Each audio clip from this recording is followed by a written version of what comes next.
Well, good morning. This is the day that God has given us. Let us rejoice and be glad that we're in it. And we're glad that we have the online church chapel as well. And they are going to be joining us. So we have a littler congregation than usual, but this is summertime. So people may be on holidays and are looking forward to a nice summer. And we hope that that is going to be the case, and we'll see them in the fall. If you just join me for the prayer, we'll do that first. Heavenly Father, we thank you for allowing us to come here together and be joyful in our heart. We know that our voices are asked to make a joyful sound unto the Lord, and that we are doing with the best of our ability today. We ask for blessings, please, God, on our healing for our pianist Iris, and also that you give thanks for the music that we do have week to week. Amen. Well, I greet you, and I'm glad that you're here, and the people that are supposed to be here are here. And so would you greet your neighbors and tell them that God loves them, and so do you.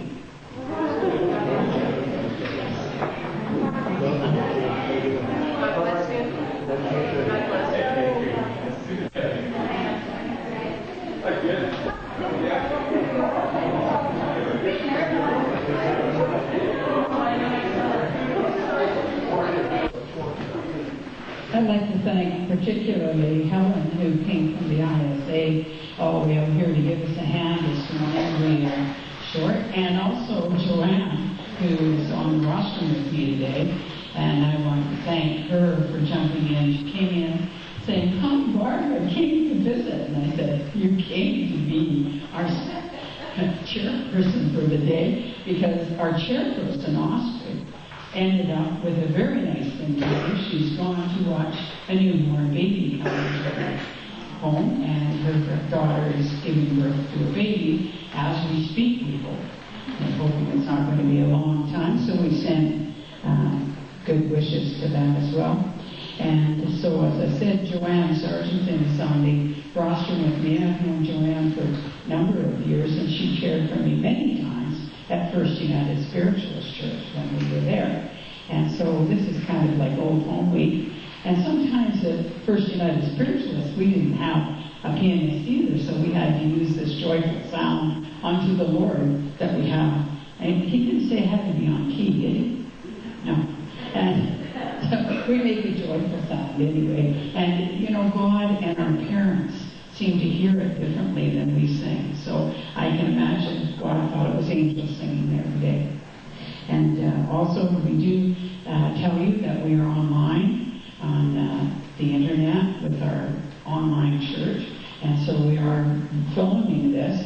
And any people who are not here this week that want to hear the talk can go on to www.entergarden.com and can pick up through the week. Now, I'm going to apologize. It won't be on till a week from this coming week, because the person who does all the scrunching down to get it online, unfortunately, is on holidays. For me, it's unfortunate. For her, she's up at a Boy Scout camp having a good time at Jamboree, so that's good.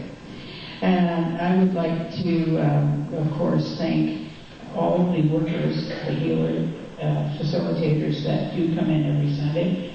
And I would also like to introduce now and turn over to Joanne Saracen. Joanne, would you like to chair for us now? And would you welcome Joanne?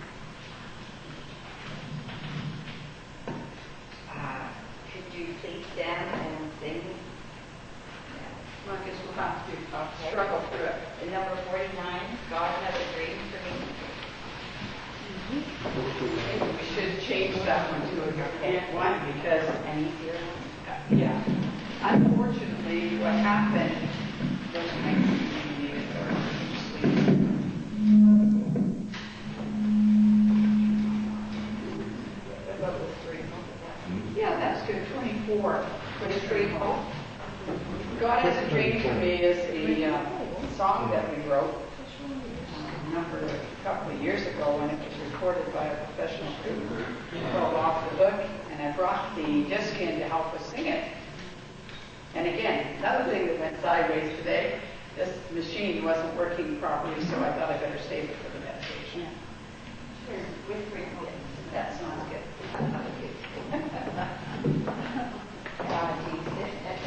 I don't know that. Yeah. Please do.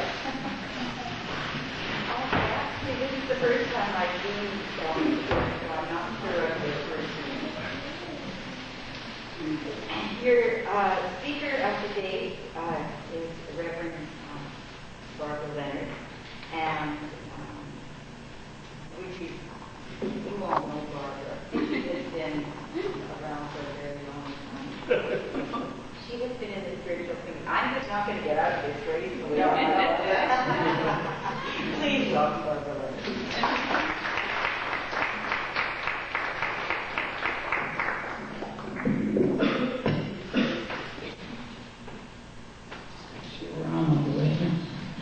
Yeah, that's very interesting. I have been around a long time. And Joanne's right, actually. I started at First United Spiritualist Church in 1971. If anybody remembers that, some of the people here probably weren't even born in 1971. So, at any rate, I was very fortunate, had very good people there that guided me, and as it's gone along, I've lived long enough to have this church, which Gloria Martin decided to retire, and we opened it up. Last week we had 54 people out, and this week it's a little quieter, and for summertime, I'm just absolutely amazed that anybody's coming out, that they're not all on holidays. So thank you. The talk that I'm going to do this morning basically has to do with a natural law, and if you'll turn in your songbook to the very back of the songbook, you'll find that we have principles that we live by there. And one of the things that we have in there, that we acknowledge the thought, is a seed of creation. Each person will attract a life harvest according to what he and she thinks. You know, that might seem like a simple little statement, but, you know, we have been talking lately a lot about the law of attraction, as if that's something that really is new. And, you know, we go through phases where things are popular, and I think the book, The Law of Attraction, that's come out, and the video are quite well done. In fact, you need to see the video to understand what the book's about, because there's quotes from the book, or in the book, from the speakers that came on and were interviewed on the video. And you'll find in there that they're telling you right there that this is nothing new. If you go back into the Bible and you take a look, and you will find that it says, as a man thinketh, so is he. And so this is what they're talking about, the law of attraction, that the law of harvest is a sub-law of the law of attraction. So we can look at that and realize that nothing changes from the physical level to the mental level to the spiritual level. It's all exactly the same. So if we were to plant a corn seed in the ground, we could tend it, look after it, do all the things that are supposed to be done with it, and it will come out to be stalk. Now, if you were just growing one stalk by itself, most people who have had farms or whatever will tell you that there's usually 3 cobs of corn on a stalk. Now, for commercial reasons, they only produce 1 on the stalk now, but even taking 1 little corn seed and produce 1 cob of corn, that 1 cob of corn produces between 500 and 600 kernels of corn. So if we want to know what happens when we think about something, or we put a feeling forward or a thought forward, we just have to look what happens in the ground. Put corn seed in, we get 600 kernels of corn, which would then be planted and it can multiply and multiply and multiply. So whether the thought is positive or negative, when you put that thought out from your mind, you will produce multiples and multiples and multiples of what you're thinking.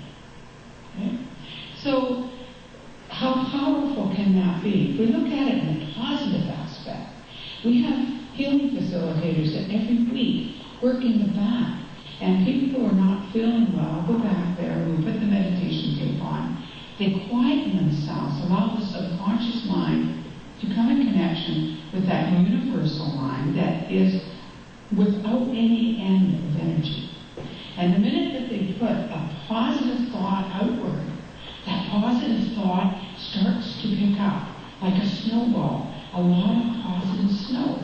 And it gets bigger and bigger and bigger and bigger until it is just unbelievable, the energy of positive energy that comes. The problem that we have with this is that if we happen to be negative thinkers or think a negative thought, then we'll start rolling in negative snow until such time as we're pushing it uphill and we're rolling it in the snow until it gets so big, the negativity just rolls over you like an avalanche and just moves you down. So the key is, as simple as it may seem, to change the way you perceive what's happened to you in your life. You cannot, and God does not, change 1 second of your life's experience from today backward. Not 1 second of that life experience can be changed. But what can be changed is the attitude with which you receive the things that have happened. Yes, I think there isn't one person here today that can honestly say they haven't had some negative thing happen in their life that really got into their emotions and really hurt them. It could be maybe minute in other people's eyes, but to them it really made an impression. And they can't change that. But what they can do is say, what did it bring to me that I learned? And how can I use that in a way to benefit me? Now, a lot of people will say, but that doesn't work. You can't just change things by changing how your attitude is on it. I differ with you there. You can change and influence your life by your attitude. And attitude basically influences everything. If you're a very positive person and you walk in a room, you've got that energy. And I have had many times that I've walked into churches and people know me, and Helen will verify this, when I walk into the ISA, there are a number of people there that will say when she walks into the room lights up. And they'll say her aura just goes out, and everybody comes up and says, hi Barb, and they give me a big hug. And I just feel so good with that. Now I could go in there with my head hung down and be negative and moaning and groaning about all the things that are wrong. And you know what I'm going to attract is people aren't going to, first of all, maybe be sympathetic. And then they're going to get tired of listening to me whine constantly. And they're going to eventually say, gee, Barb, why don't you try this? And they're going to try to assist me. And then I'm going to say, well, no, it never works. It never works, It maybe works for you. I can recall I was doing a workshop seminar. And in that seminar, I was doing a lot of talking and a lot of energy in that seminar about how positive energy creates more positive energy. And then if you take the things in your life and say, well, how can I use that? And I was talking about the fact that I was raised by in 6 different families. I had 6 sets of parents. And it was a great gift that God gave me, not a negative thing, a great gift that God gave me, because I had 6 moms and 6 dads, so to speak, to base my understanding on, the influence of people that were around me. Not to even discount the fact that I had a teacher in grade 6 that influenced my life that I would not have had I been in my native home, because I wouldn't have been in a foster home that I went to that school and had that particular teacher. So the divine order that things went on, yes, I could have taken the negativity about that and gone sucked my thumb and thought, oh, poor me, I never had a chance, I was bumped from pillar to post. I could have taken it that way, or taken it in the other aspect. What an opportunity I had. A great opportunity to take a look at my own mother, who was a fantastic businesswoman. She could walk in a room of people, and it didn't matter what walk of life you came from. My mom could walk in that room and talk to you, and you would love her. She had a fantastic way of doing business. Probably should have been in business instead of being a mom. Okay? That really was not her forte. She really did very well out in the business field. So I learned a lot from my own mother there. I learned a lot from my fostering parents. Most of them were aunts, either my mom's aunt, a sister, or my dad's sisters. But I learned a lot from them. And I learned, for instance, survival skills. I learned that when money was tight, that you could kind of make that stone soup. If anybody's read that book called Stone Soup, you could start with almost nothing, and you could kind of gather your creative abilities together, and you could make things happen for you. Now, it may not be, filet mignon, but a quarter pound of hamburger could feed a whole family, and it would have a nice meat flavor to the meal by making a casserole that I call try it like a casserole. And when we were up against it financially, sometimes we only had a quarter pound of meat to feed the whole family, and we'd make this casserole and mashed potatoes on the top. My kids today will still ask for that. But I learned this from this aunt, because during the Second World War, there wasn't a lot of money coming into households. The dads were overseas, and unfortunately, the armed forces weren't paid all that well. And the rationing we had here was nothing to what they had in England, but, you didn't have all the things that you would normally have now to make it work. And this aunt did all kinds of things, including sleeping 3 hours a day for I think it was about 6 or 8 weeks stint that she slept only about 3 hours a day so that she could get enough money by going to work after she looked after us all day. She would work through the night until 7 in the morning and come home, and my mom would go to work, and then she would look after the rest of us through the rest of the day. There was 4 children, 2 of them being under school age. And she would do all these things to make a nice Christmas, or to do something that we needed, new boots, we needed new shoes. And so she would sacrifice to do this. And we would have them. And we never felt deprived. Went to another aunt's house, and she was a mama homemaker, Susie homemaker. And you'd walk into her house and you'd smell that fresh bread and the smell of the cinnamon rolls. Oh, melt in your mouth, cinnamon rolls, just wonderful. And I watched what it was like to be a home mom that took care of your children, and you looked after your husband, and you budgeted money. And I looked into another family that were my foster family. They weren't relatives.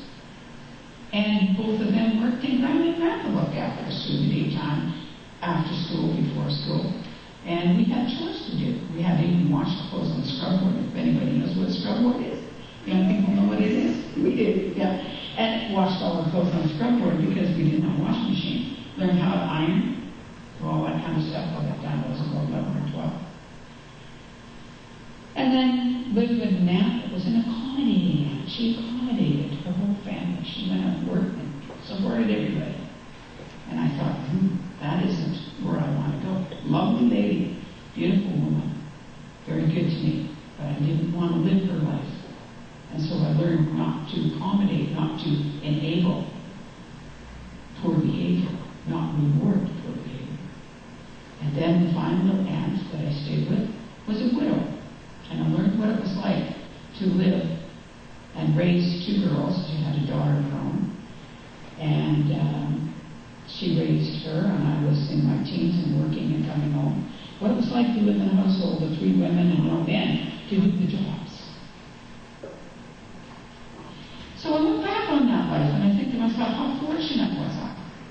Because when I did get to the age after I worked for 4 years before I got married, and I got to the time when I had children, and we had tough times and we had not so tough times. We've been almost millionaires and we've been paupers. And so I learned to live both lives and enjoy And some of the greatest times were when we were, just making it, and we would have to think of things to do with the kids that wasn't going to cost money. Christmas time, making toys for their friends. All kinds of different things. So you use your creative mind and you look at the positive side. Yes, all of us could stand and suck our thumb. And there are the people that are very good people, and sometimes very bad things happen to really good people. But the one good thing about situations when they're difficult is good people. And I have a very dear friend that's sitting in this congregation now that I don't think anybody would have a second chance of saying, I want to walk in her shoes. They heard all that she's gone through. But you will never see a complaint. You will see a smile. You will see a big hug for you every time you see her. And I won't embarrass her, but she has gone through tough times that would probably weigh beyond anything that I could even perceive that God would put on my plate. And hope to God He never does put it on my plate. And yet, every morning she gets up, she smiles and gives her family great love. Says, thank you, God, sends healing for other people, and gets out and helps other people and makes herself known to everyone and is there, first person to be there if there's help being needed. So we take a look at that and we say, okay, we want a good life, what do we have to do? What we have to do is to image it. First of all, we have to love unconditionally.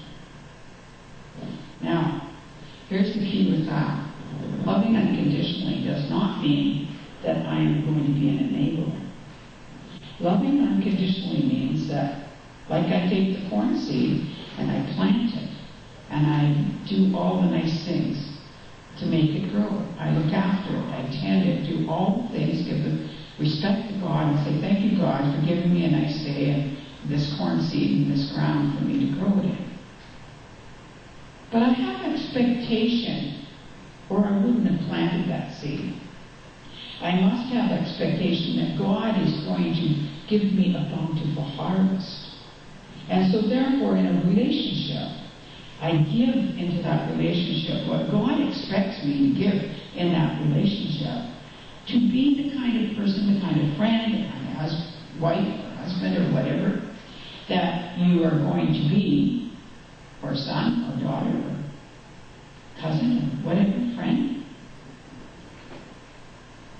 However, I also have expectation that that respect will come back because the seed goes in the ground. And the expectation means that the person there has an expectation in the relationship that I am not going to close my hand and turn everything away from myself. I'm not going to say, oh, you shouldn't have done that when Kira comes and gives me something. Or, oh, I don't deserve that, I might as well say. I do deserve it. I deserve it because I have taken the time to plant that seed and nurture that relationship. I'm also a very giving person, and many of you are as well. When you were young, you remember Mom saying, it's better to give than receive. And we're brought up on that. Well, I think this quote is a little bit misquoted. When they interpret from another language, sometimes they interpret a little bit incorrectly. I think it's supposed to say, it's as good to give as receive. Because unless you're a graceful receiver, and receive what God is sending to you through whatever earth angels or angels from the other side, whatever, unless you embrace that and say, thank you for giving me that. You just strip the joy from the other person who gave you that gift. If you're a loving, giving person, you know how you feel when you go and you bring something to someone and they, oh, that's beautiful. When they say, you should have, it takes a bit of the shine off the gift and then you're awkward. Okay? So, to say, thank you so much for giving me that gift. Or thank you so much for supporting me. Thank you for so much for whatever. That is giving that person the fertilizer through into greater givers, and will teach them how to receive. Because just like we talked about a few weeks ago about the River Jordan feeds two important seas, the Sea of Galilee and the Dead Sea. And the Sea of Galilee takes the water in and it lets the water out. And it flourishes all around. The fish grow. Everything goes well. The Dead Sea, however,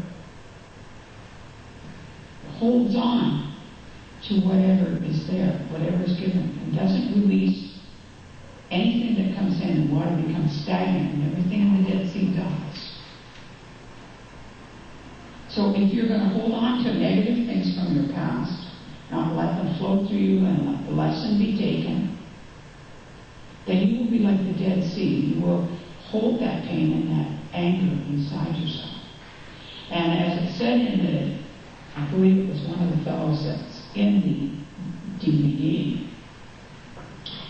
of the Law of Attraction, that if you have hate in your heart and unforgiveness in your heart, it's like taking poison or drinking iodine and thinking that it's going to kill the other person. Because you take that iodine or that poison inside yourself, and it kills yourself. So all that hatred, that pain goes inside, and you die. And if they don't know any better, it doesn't affect them anyway. Now, because you forgive somebody of a negative thing that they did towards you, or forgive yourself of a negative activity that you did, does not mean that you're condoning it, or that you will continue to let it happen. So what we have to remember is to say to God, help me be forgiving.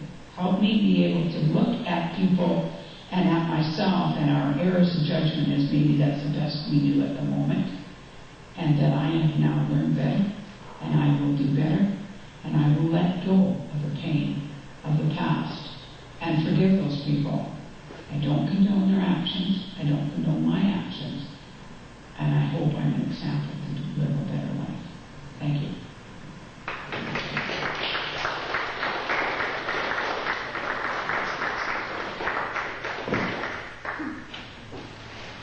Thank you,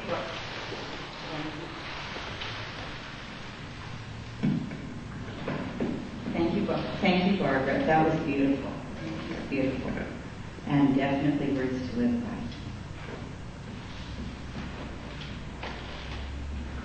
We are a healing ministry, and we have a goal in the healing area for you to put your names in, put names in of those you know are in need of healing.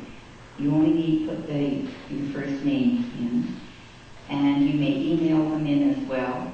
Online, God starts healing as soon as the thought goes forward. Where one prayer or thought is added to by another prayer or thought of the same intention, its power is intensified to the 10th power in perpetuity. This is why healing prayers and positive thoughts are so necessary for healing facilitation and how miracles are created to heal us. During our healing meditation, our healing facilitators will be in the designated healing area. Should you choose to have direct healing, please go to the healing area. And if you watch as our internet congregation, you too will receive all the healing energy as well if you join in on the meditation. You link through the universal mind to the healing energy, no matter where you are.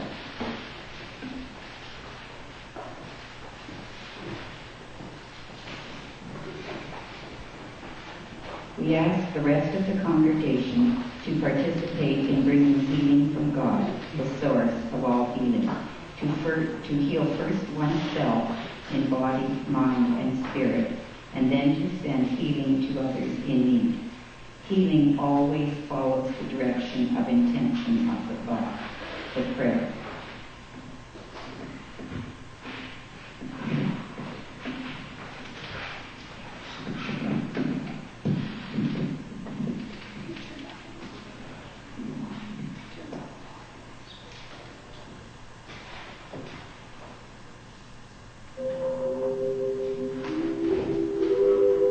Find a comfortable position and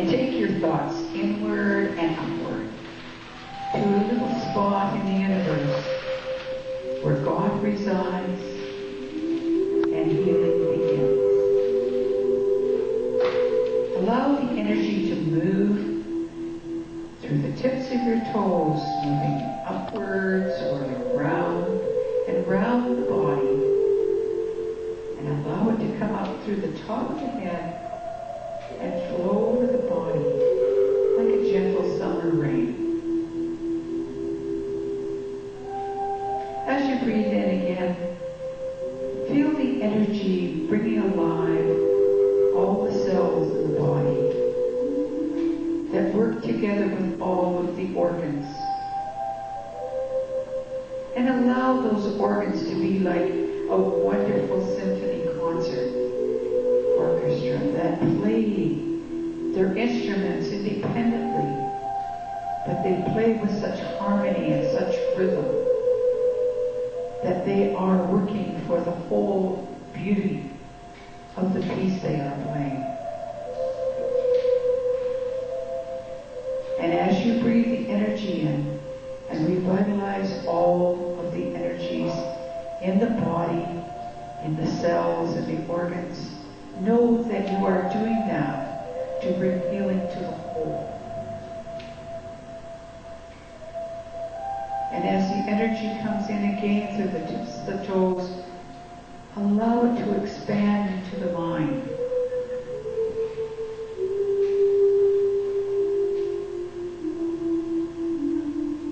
Let the mind open and be receptive.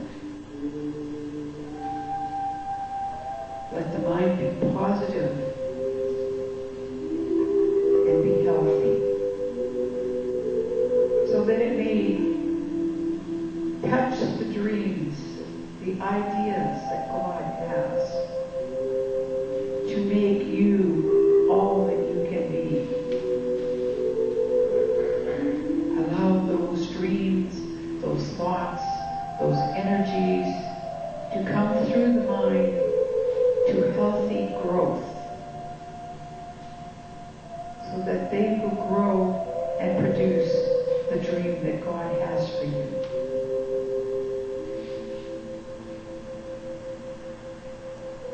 Breathing in again, allow yourself to come in touch with the Spirit, that part of yourself that is always perfect.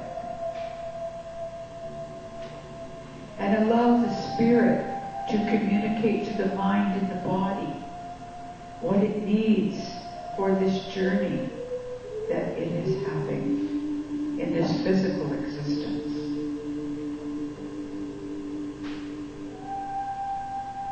And as you have healed your own self, body, mind, and spirit, be like a pebble in a great pond of energy, and allow your energy to move forward and ripple outward, and let it touch each member in the room. And joining together, allowing the energy to draw through everyone to facilitate the healing.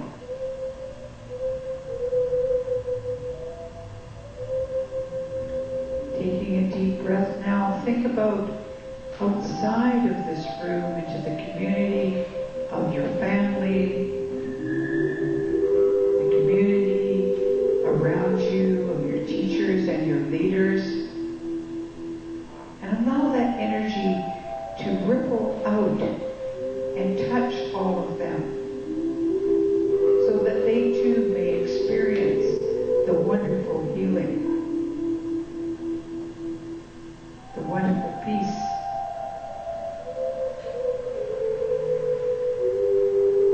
Allow that energy now to go forward into the world, and not only touch the world's leaders, but to touch the animals, the vegetation, the waters, the atmosphere, so that they may be healed. And let us be thankful to the animals and the vegetation and the minerals that give of themselves and serve us so greatly and feed us so well.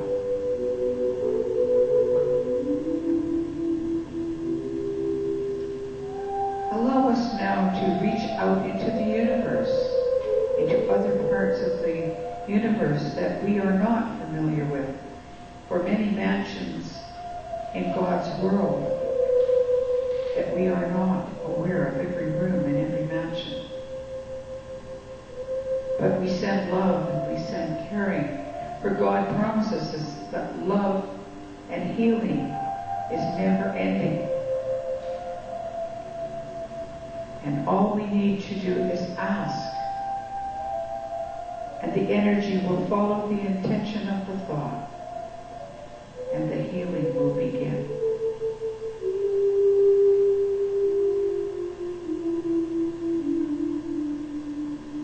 Now as we circle back to the seat of the soul, take a few moments just to sit quietly before you come back to your everyday workaday world, to enjoy the tranquility and the peace of the healing area of your garden, the inner garden of healing.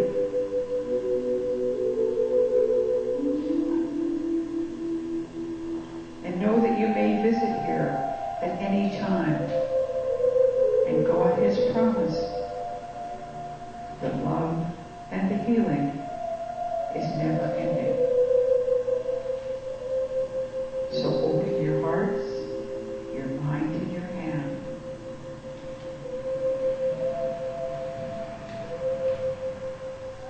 God bless you, and He sends His angels to keep after you.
Please let us know if any of our congregation or their loved ones are in need of healing or hospitalized, so our pastoral ministers and healing facilitators can pray for them or may contact them or pay a visit to help in any way we can.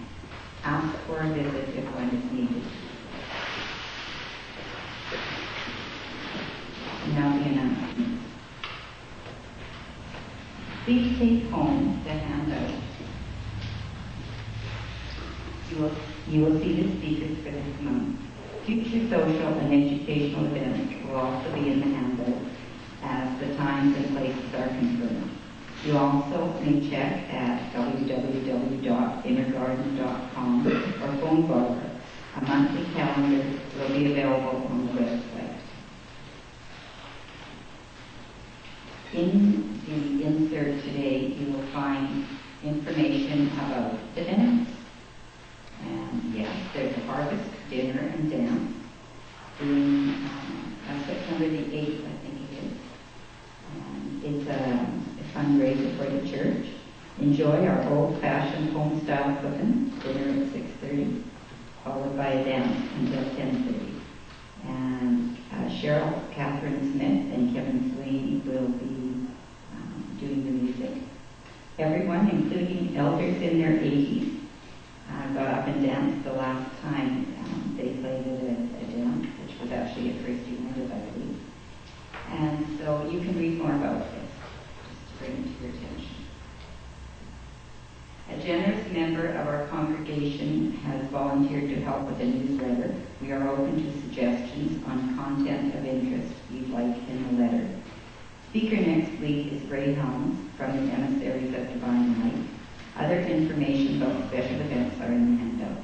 Please take them home so you do not miss any special events or speakers. Any birthdays or anniversaries?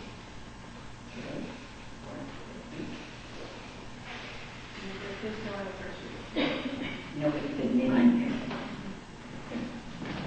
As volunteers and members are the foundation of our chapel, and we cannot run without them, please share your gift of service where you can. Also support our chapel by becoming a member. We are blessed to have Maureen Lund as our volunteer coordinator. You want to wave, Maureen? Everybody knows you. Feel free to talk with her, join a group of volunteers, share your talents with us, and please join us for refreshments and conversation after the service. There are offertory envelopes available for you who choose to use them. Put your name and address on the outside. We will file them for you to pick up the next week. Ask for them at the information table. Donations are our support for this ministry and are used to keep your chapel's expenses met. We therefore wait upon your generous offering. Lois, could you and Jean maybe grab the baskets and take them for us? However, we're getting to right now.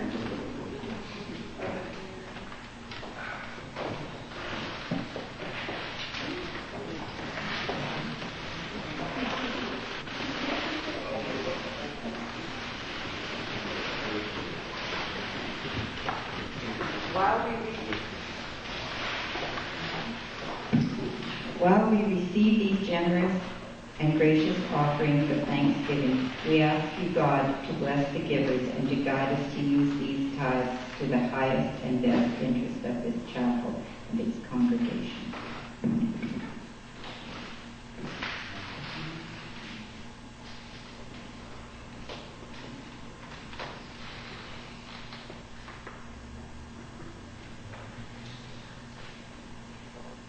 It is no accident you are here today, as you are guided by the God essence of a larger plan than you may be aware of.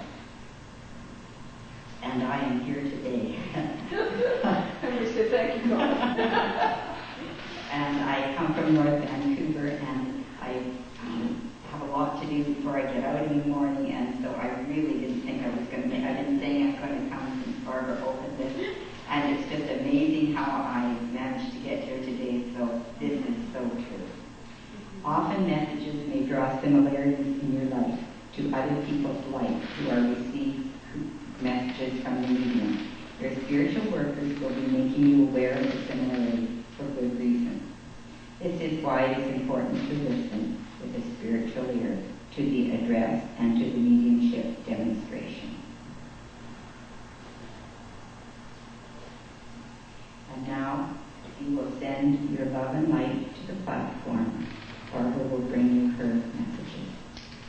Who will bring you your messages. Are you also going to help with clairvoyance? Or are you going to say no? Oh, my goodness. Right now, hear me authentically, but we'll turn it on anyway. I know that my husband has a hearing problem. And when he's sitting at the back of the church lots of times, he doesn't always hear. So one of the reasons that we're using microphones so that people do hear. And Lois, I would like to come to you, love. There is a lot of energy around you, and obviously you needed a lot of energy around you. There is a young man that's coming from Spirit, and he's also bringing in your friend Belinda. Okay? And I don't know in what connection he is with her or with you, but he is a young man that's coming in from Spirit with her. And as I'm seeing it now and I'm getting a bit more information from her, it's a young man that had been at the school where she was. Do you understand that? And apparently this young person had passed into spirit and has linked up with her in spirit. She's doing what she most wanted to do, she said. She's doing what she most wanted to do. She's being around the young people and helping guidance with the young people. And that's what she had always wanted to do. She is also saying that as much as she wants to see you succeed, because she's very much part of what's going on, there is an energy that she's saying that needs balance here. You need to take some balance in what's going on here and not get, too much one direction and too much the other. It seems like a lot of energy going in and not enough energy coming into you. So maybe it's well that you maybe take a little bit more time to do healing for yourself, even if you, have to do it in the bathtub, but don't fall asleep when you're in there. But do your energy through your body every day. Take the time to do that, she said, because you're putting way up more than what you're getting in. Now, nobody's supposed to tell you what you should do, and she wouldn't be the last person to tell you what you should do because she wasn't that kind of a person. But what she's impressing here is that you need to keep a balance. You need more coming in than is going out. You're, kind of more on the outgoing than the incoming. And I think she's talking about your own health, for your own health, okay? And to make sure that you're balancing your diet and everything else in moderation. Okay, do you understand that? Good, thank you very much. One good thing about not having a large congregation is we'll get to more of you. I'd like to come to the lady on the end here. Hi. There was a lot of energy coming around from you as I spoke. So there's a lot of parallel, the Spirit is telling me, towards you understood what I said. They can really relate with that. And I really do believe that Spirit brings the people that are supposed to be there. The speaker will sometimes give you a message, and it won't necessarily come as a clairvoyant. But as a clairvoyant energy coming in now is that you are in the prime time of your life to be able to start now just expanding your wings a little bit. And there's been nothing wrong with the garden that you grew in, you understand what I mean? And you had certain things that had to be done, but it's like now I'm moving from the caterpillar garden, went through a bit of a restrictive stage where I wasn't either caterpillar or butterfly, and had a bit of difficulty feeling restricted, and now you're coming into the butterfly part of your life. They're saying that some of the dreams and goals that you've had to put in the back burner need to come forward now, and it's never too late for those dreams. Okay? So, and a very good contribution, shall we say, could be made from what you know and what you have inside yourself to people that you come in touch with. Just as they sat here today and you linked with something I said, they will link with what you say, and it will help them make that step out of their restriction. Okay? Thank you. God bless you. Lady, the gray top on. Hi. How are you? I looked at you, and I'm giving this lady a message, and all of a sudden I looked at you, and I could have swore my mother was sitting there.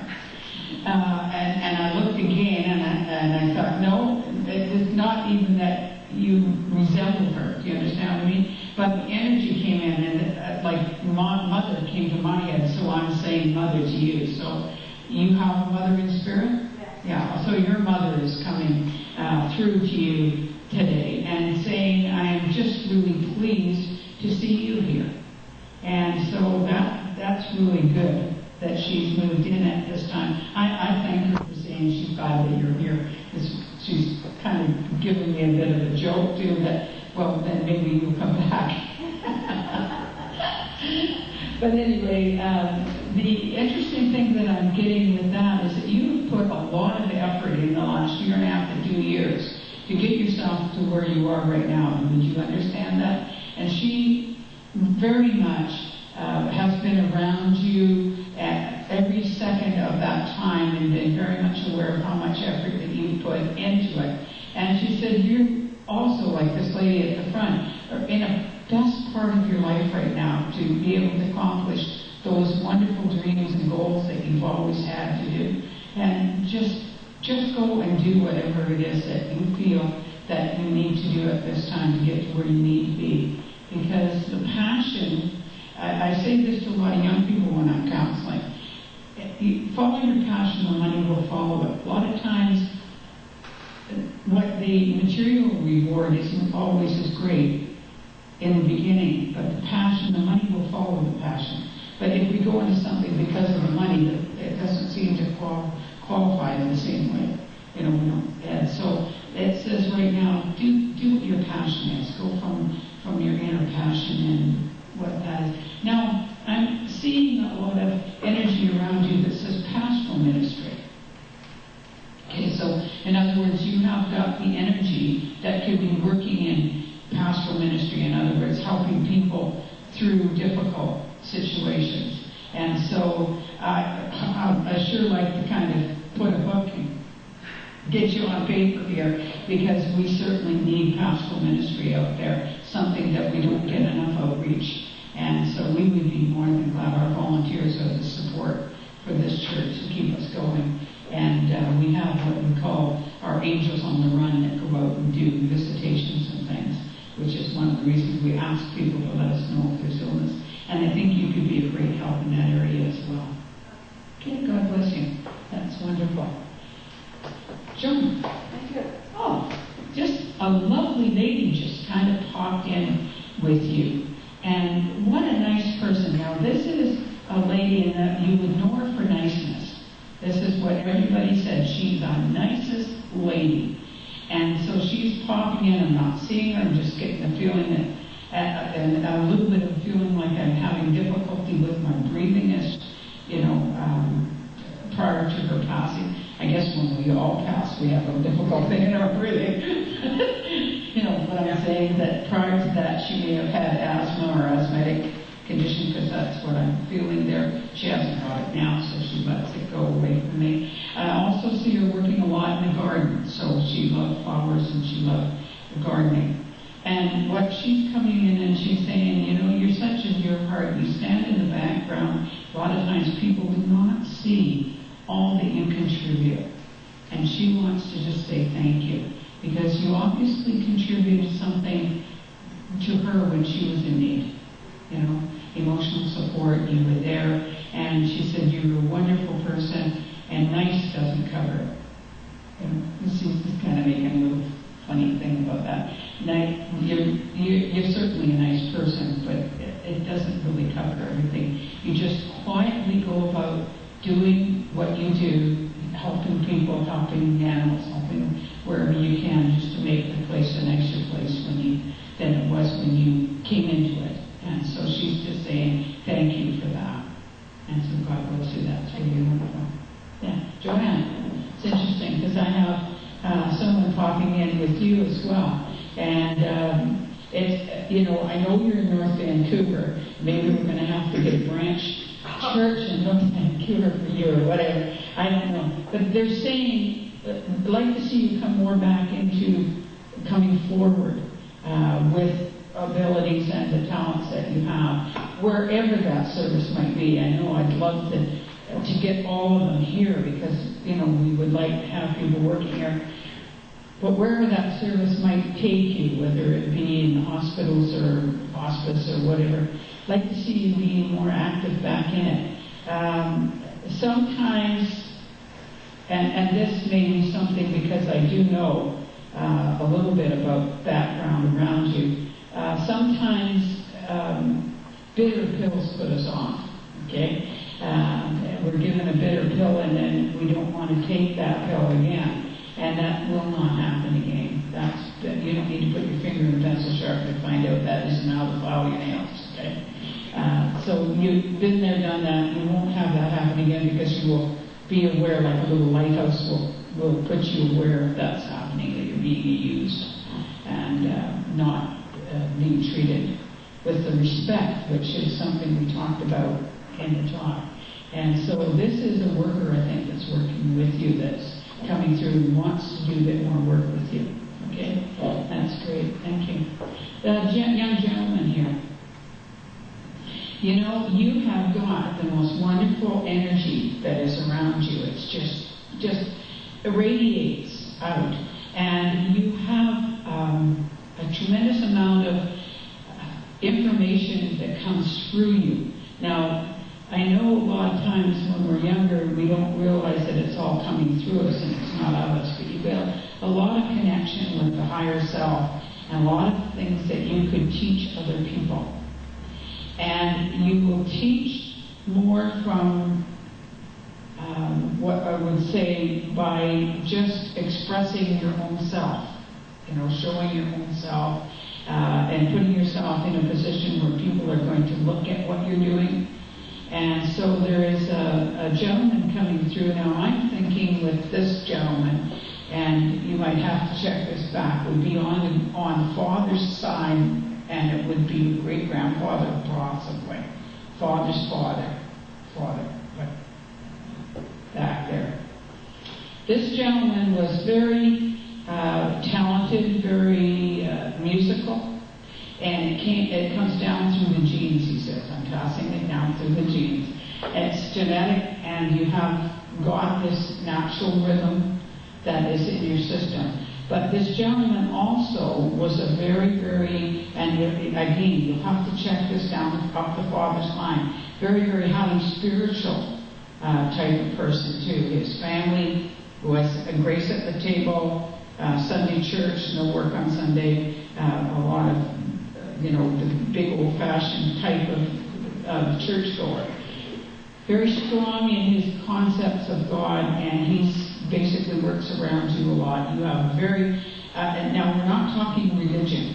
Do you understand? I'm not talking religion. I'm talking spiritual now. You have a highly spiritually evolved energy working around you, and he will help you use this energy to help others. I see you have quite a love for younger people, okay, that almost I feel like I'm here and there's younger people there paying attention to me, okay? And so you need to realize that we are all responsible. That's another one of the principles that we have. You are responsible to what you do because there are people paying attention to you.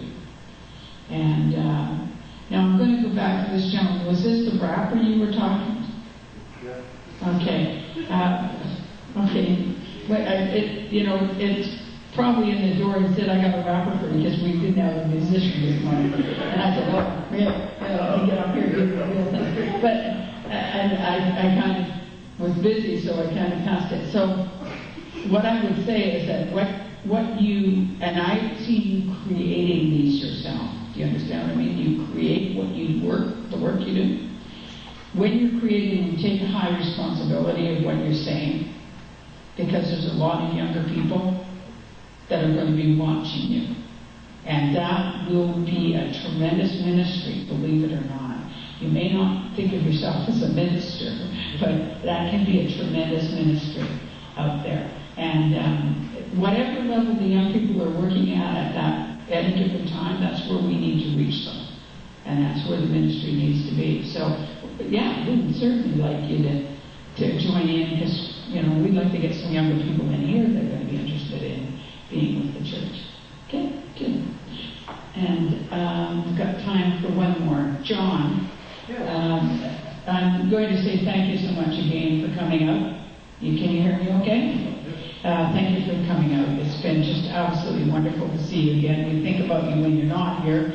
We know that you've put a lot of energy in this church, and there's a lot of people around you in spirit that are saying just thank you, and hope that you will continue to be coming here, because it is, even though you can't make it every week, it is an uplift for you. It does give you that little for the rest of the week. Yes. And so I'm not saying it on my selfish side now. I'm saying be a little bit selfish yourself and take that with you. And try to come to the dinner if you can. We'll try to figure out how to get you home. Okay? Okay, thank you. God bless you. Thank you.